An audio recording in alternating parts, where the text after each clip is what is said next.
하나님의 말씀은 전도서 11장 5절입니다.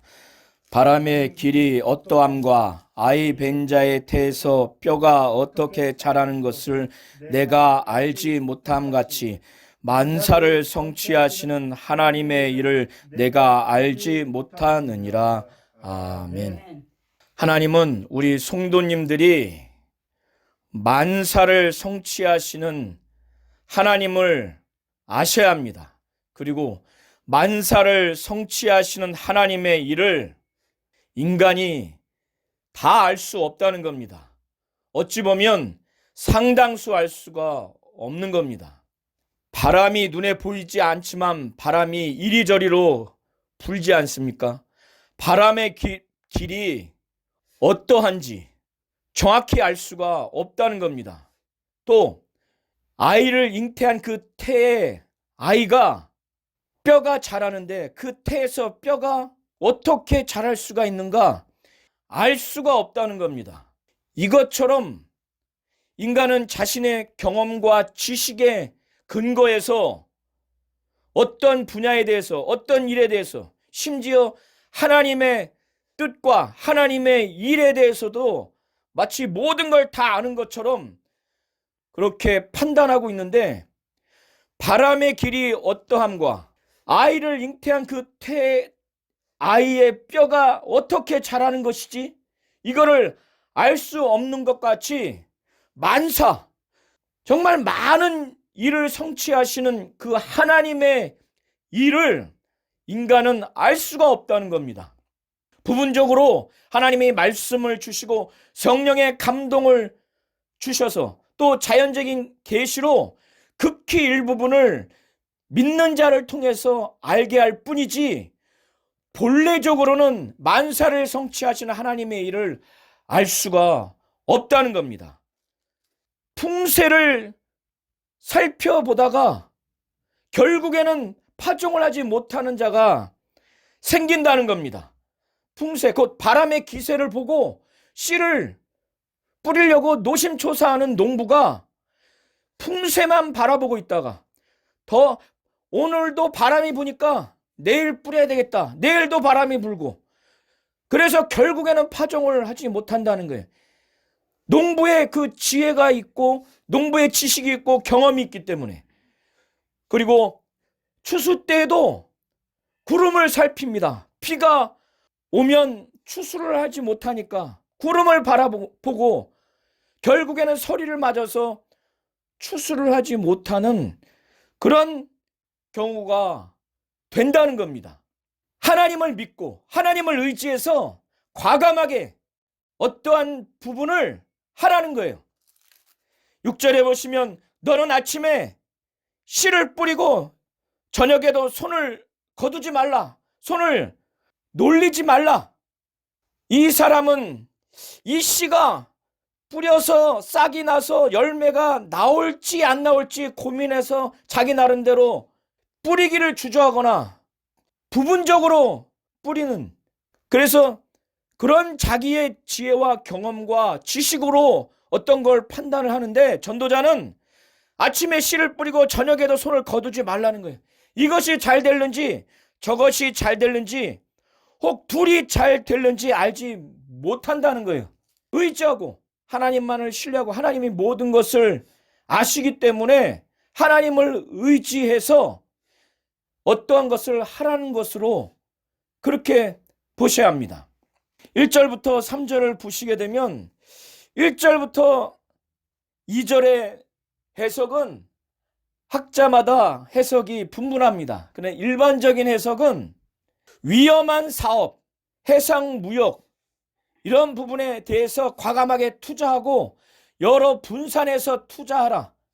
일반적인 견해가 그렇습니다. 그리고 소수의 견해는 선행과 구제를 해라. 그리고 여러 사람에게 해라. 무슨 재앙이 땅에 임할는지 내가 알지 못하기 때문에. 그러나 나중에 여러 날 후에 그것을 도로 자기가 받게 된다. 그렇게 해석하는 사람도 있습니다.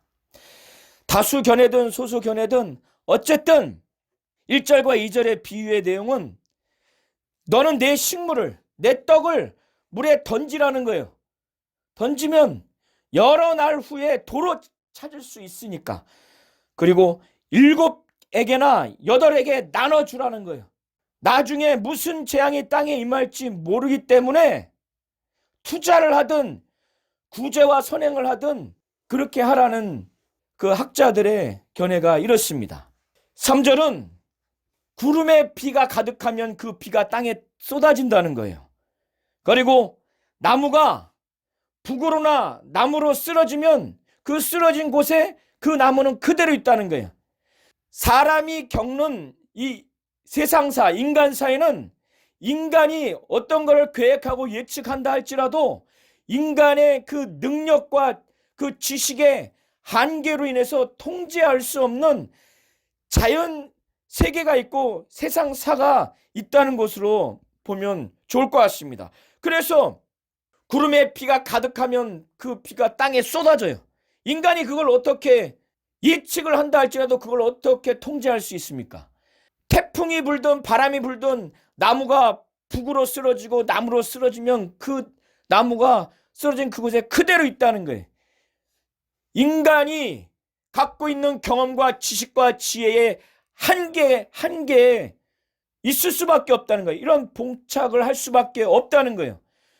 더 나아가서 4절과 5절을 통해서 전도자가 말하는 것은 농부가 자신의 경험과 지혜와 지식을 근거해서 파종을 하는 것도 또 추수를 하는 것도 풍세를 바라보고 구름을 바라보며 바람이 불지 않을 때, 비가 오지 않을 때 씨를 뿌리는, 파종하고 추수하려고 그것만 바라보는 그런 자는 파종도 못하고 추수도 못하게 될 것이라는 거예요. 너무 자기 경험, 너무 자기 지식, 너무 자기 지혜로 세상 만사를 바라보고 내 경험, 내 지식, 내 지혜로 어떤 걸 판단하고 어떤 걸 계획하고 어떤 걸 추진하지 말라는 것이고 또 그렇게만 되는 것이 아니라는 거예요. 구름에 비가 가득하면 그대로 쏟아지듯이 태풍이 불어서 북으로나 남으로 나무가 쓰러지면 쓰러진 곳에 그 나무가 그대로 있듯이 인간의 지혜와 지식과 능력의 경험의 한계 밖의 일들이 인생사에서는 발생한다는 겁니다. 바람의 길도 어떠한지 알지 못하는 게 인간이고 아이를 잉태한 여인의 태에서 그 아이가 뼈가 0.0001mm부터 자라는 그 신비한 것을 어떻게 알 수 있느냐 이거예요. 그것도 알지 못하는 인간이 만사를 성취하시는 하나님의 일은 전혀 알 수가 없다는 겁니다. 그렇기 때문에 노심초사, 고민, 지나치게 자기 경험, 자기 지식, 자기 능력을 의존해서 아침 저녁으로 일하는 것, 또 세상 만사를 보는 것, 자기 뜻대로 하지 말고 하나님을 의지하라는 겁니다. 그렇게 보시면 좋을 것 같습니다. 그래서 6절에 너는 아침에 씨를 뿌리고 저녁에도 손을 거두지 말라. 이것이 잘 될는지 저것이 잘 될는지 혹 둘이 다 잘 될는지 알지 못한다는 거예요. 지금 전도자는 11장 이전까지 기본적으로 삶에 대해서 여러 차례 허무하다, 헛되다 이런 표현을 했고 그런 반응이었어요. 7절과 8절을 통해서는 그와는 반대로 전도자는 은유적인 표현을 통해서 살아있는 자의 삶이 아름답고 곧 달콤하고 즐거운 것이다 라는 표현을 합니다. 그래서 7절에 빛은 실로 아름다운 것이다. 다른 의미로 달콤하다는 거예요. 그리고 눈으로 해를 보는 것이 즐거운 일이다. 투병 생활을 하시는 분이나 오늘 작고하신 분은 이 구절이 정말 와닿을 겁니다. 빛을 본다는 것 자체가 실로 아름다웠다. 그리고 눈으로 해를 보는 것이 즐거운 일이로다. 근데 순간만을 말하는 것이 아니라 이렇게 빛을 보는 자의 삶, 눈으로 해를 보는 자의 삶을 두고 은유적으로 말하는 겁니다. 그래서 이렇게 삶을 살아가는 자로서 그가 여러 해를 살면, 곧 장수를 하게 되면 항상 즐거워하라는 거예요. 즐거워하시기 바랍니다. 그렇지만 인생은 늘 즐겁고 늘 달콤하고 아름다운 삶만 있는 것이 아니라, 그러나 캄캄한 날이 많다는 거예요. 여기서 캄캄한 날은 당연히 죽음을 포함한 슬픔과 좌절과 고독과 고통과 절망스러운 심신의 그 캄캄한 어두운 삶도 있다는 거예요. 그러나 캄캄한 날이 많으리니 그 날을 생각하라는 거예요. 그 날도 즐겁고 아름답고 또 행복한 삶을 살아가되 항상 장수하는 동안 즐거워하라고 하지만, 그러나 캄캄한 날들이 많다는 것도 또 그런 날을 생각을 하라는 겁니다. 장래일은 다 헛되다는 거예요. 9절부터 10절을 보시면 이제 전도자는 지금 청년의 때가 아니라 나이 많은 연로한 입장에서 이 말씀을 증거하는 겁니다. 청년들에게 어린 때를 즐거워하고 청년의 날을 마음에 기뻐하라고 합니다. 전도자는 청년들에게 어린 때를 즐거워하며 청년의 날을 마음에 기뻐하면서 마음에 원하는 길, 청년이 눈으로 보는 대로 쫓아서 삶을 살으라는 거예요. 그러나 그렇게 했을 때 방종하면서 탈선하면서 육신의 쾌락을 위해서 살라는 게 아닙니다. 하나님이 이 모든 일로 인해서 너를 심판하실 줄을 알고 그 범위 내에서, 하나님의 뜻 안에서, 하나님 말씀 안에서 죄 악을 범치 않는 범위 내에서 마음에 원하는 것을 하라는 거예요. 그리고 눈에 보는 대로, 하고 싶은 대로, 안목의 정욕이 아닌 그 대로 행하라는 겁니다. 하나님이 심판하신 하나님이라는 걸 분명히 알고 방종하거나 육신의 정욕 쾌락대로 살라는 것이 아니라는 거예요. 하나님의 분명히 이 모든 일로 심판하실 것이라는 사실을 분명히 알고 어린 때를 즐거워하고 청년의 나날들을 기뻐하면서 그때 마음에 원하는 것을 하라는 것이고, 그때 눈에 보기 좋다고 하는 것을 행하라는 거예요. 그런데 하나님이 죄를 졌을 때, 악을 범했을 때 심판하시는 하나님이라는 것을 분명히 알고 이 모든 일로 심판하신다는 사실을 알고 죄악을 범치 않도록 하라는 거예요. 그것이 구체적으로 10절에 이렇게 살되 마음과 몸이 하나님 뜻에 맞도록, 하나님 말씀에 맞도록, 우리 성도님들은 성령의 충만함과 감동에 이끌려서 하도록, 몸에서 악이 없도록, 마음에서 근심이 없도록, 마음과 육체에 하나님의 심판을 받을 만한 죄와 악에 해당되는 몸의 악과 마음의 근심이 없는 그런 상태에서 청년들에게 어린 때를 즐거워하고 청년의 나날들을 기뻐하면서 마음에 원하는 길로, 눈에 보는 대로 그렇게 행하라고 그렇게 합니다. 왜 이렇게 전도자가 살라고 말하느냐? 이렇게 하지 않으면 어릴 때와 청년의 때가 다 헛되다는 거예요. 그렇게 하지 않으면 헛되다는 겁니다. 그냥 덧없는 인생이라는 거예요. 하나님은 우리 성도님들이 만사를 성취하시는 하나님이라는 걸 알기를 원하는 거예요. 그리고 만사를 성취하시는 이 하나님의 일을 완벽하게 알 수 없다는 것도 인정을 하시라는 겁니다.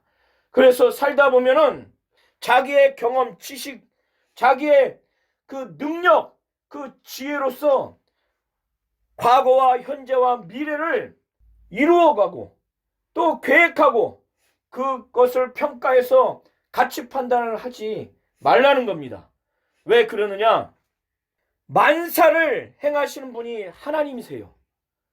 인간은 자기 뜻과 자기 지식과 자기의 능력, 자기의 경험으로 어떤 것을 계획하고 실행하고 그 결과를 평가해서 가치 판단을 내지만 그것이 하나님의 뜻과 하나님의 지혜와 지식과 전혀 다를 수가 있다는 거예요. 하나님의 일과 전혀 다를 수가 있다는 거예요.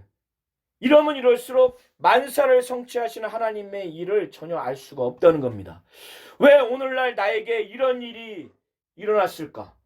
내 미래에는 이런 것이 있어야 된다. 내 과거에는 이런 것이 있었어야 되는데 반드시 인간의 지혜와 지식과 능력으로만 그렇게 평가하지 말라는 겁니다. 하나님은 만사를 그분이 성취하시는 분이세요. 그리고 만사를 성취하시는 하나님의 일에 대해서 우리는 알 수가 없습니다.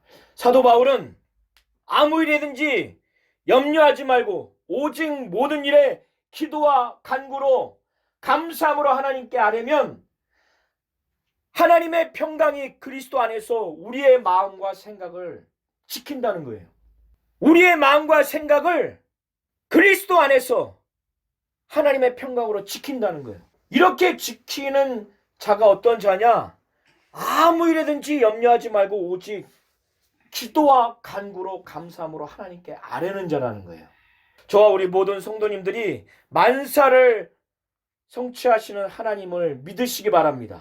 그리고 우리의 지혜와 지식과 능력과 경험으로서는 만사를 성취하시는 하나님의 일을 알 수 없다는 것도 인정하시기 바랍니다.